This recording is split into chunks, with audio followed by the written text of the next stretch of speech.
Okay, now we will move to the 3 marks of conditioned existence. 3 marks. The first mark of all existence are transient. Transient in Thai we call anicca or Pali call anicca. In English, transient, conditioned, and momentary. It is transient and it is conditioned. It's based on cause, like you not have B. If you don't have A, you don't have B. B is conditioned to A. If B hasn't got A as its cause, it would be no B. So the B is conditioned to its cause. So we call its condition. It is based on the cause. It's like it has the cause and it has the result. Like every existence is conditioned by its cause. And you will see this in the dependent co-origination. You will have 12 links of the cause and effects. Like many components depend on each other. They are not exist. They don't exist alone. Okay, and go back. The first mark of conditioned existence, transient, conditioned, and momentary. Like it only exists for a moment and then it disappears. Like our life. We exist for a while, maybe for some person for 40 years or 80 years, and then we die. So we are not here forever. We just exist for a moment. All our feeling, like we feel happy, and it's just maybe for 5 minutes and then it disappears. So it's momentary, right? Okay, now let's move to the second one. Painful. Why it is painful? Because all things are transient and not self. But painful in Buddhism is not painful. It's not only about feeling pain, but it's about painful because they are transient and not self. Like it is suffering in itself, and it is suffering because it is a result from the fact of being conditioned. So it has to change all the time. And in Buddhism we call it's painful or suffering, but it doesn't mean only to feel painful. It's also about being conditioned and has to change all the time, like depend on the cause, and suffering arising from change. And then the third one,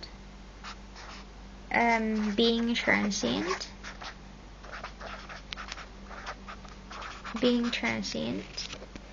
And painful. The formations are not self and do not belong to self. So we call this anatta or anatta.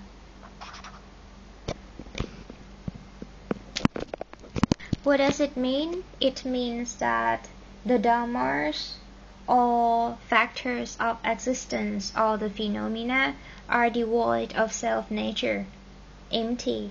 They are rather in constant relation with one another, and they are mutually conditioning. Like it has cause, effect, they're mutually conditioning, right?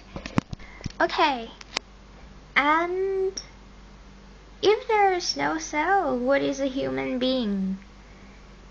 That which passes from existence to existence is not a stable, permanent, eternal and unchanging soul, which is nowhere to be found, but a series of 5 transitory, suffering and impersonal aggregates, or we call 5 skandhas. In as much as they arise from causes and conditions, are conditioned things. So we have 5 skandhas or 5 aggregates. 5 aggregates. And these aggregates are conditioned. They arise from causes and conditions. And there are conditioned things. So they are conditioned. The field of living experience is defined in terms of those 5 aggregates, and there are 5 categories of phenomena which are basically distinct, but so closely united that they are called aggregates. Okay, what is these 5 aggregates? The first is Rupa skandhas. Rupa skandhas or form are the 4 great elements: earth, water, fire, wind, and the matter derived from them. And Vedana is a feeling or sensation. And this Vedana or the feeling or sensation have pleasant, unpleasant, or neutral, and they arise from contact between the 6 organs and their respective objects, forming together the 12 bases of consciousness. And then we have sanya, which is the concept. It is a mental activity related to the 6 eternal objects, like color, sound, smell, taste, tangibles, and mental image.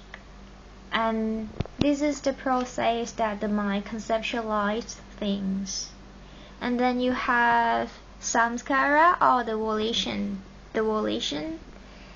It's the reaction of the will to the 6 objects, or the attitude towards, like your eyes see something like the object, and you have the volition or the attitude toward the object that you perceived. And then you have vijnana or the consciousness of the knowledge. Like from the 6 objects and the 6 organ arises consciousness. For example, when the eye meets something visible, it arises the visual consciousness of the object. Like if your eye see these glasses, the consciousness, like the visual consciousness of this glass arises. And when your eyes, the objects, and the visual consciousness of this object meet, there is a contact, and it is responsible for the unity of the person, the integration of all the aggregates. Okay, I hope that it helps. And